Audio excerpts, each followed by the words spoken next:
শুরুর দালালের চক্করে বলে কানাডা যাওয়ার কথা বলে 6 লক্ষ টাকা একদম ধরা খেয়ে গেছে। এইদিকে 6 লক্ষ টাকা সুইদা করে টাকা নিয়েছি, এই 6 লক্ষ টাকা রিক্সা চালায় শোধ করা লাগবে। এদিকে যাত্রীও নাই। এই খালি কান্দাপাড়া দিবেন? হ্যাঁ মামা যাবো। কান্দাপাড়া কোন জায়গা? কান্দাপাড়া বর্তলা। হ্যাঁ চিনি চিনি, ওঠেন ওঠেন ওঠেন। ভাড়া কত? দিয়েন মামা, 60 টাকা দিয়ে। আচ্ছা চলেন। ওঠেন ওঠেন, ইনার তুরতে ঘুরে যাবো। মামা বাজার খুব খারাপ, কি যে একটা অবস্থা, আন্দোলনের কারণে বাজার একবারে মান্দা। যাই হোক মামা আপনি রিস্কে তুলছেন, এই দাঁড়া বুকের উপর দিয়ে তুলে দিস না। যাই হোক গাড়িটা টান দিয়ে আস্তে ধীরে টান দিয়ে, গাড়িতে একটু তেল দেওয়া লাগবে তো।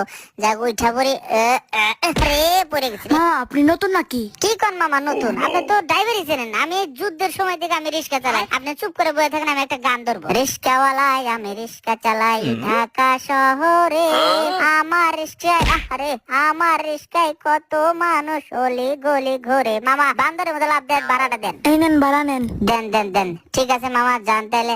যাক রিক্সাটা নিয়ে কলা গাছে বাজারে যা বসে একটা বিড়ি খায় 10 মিনিট রেস্ট।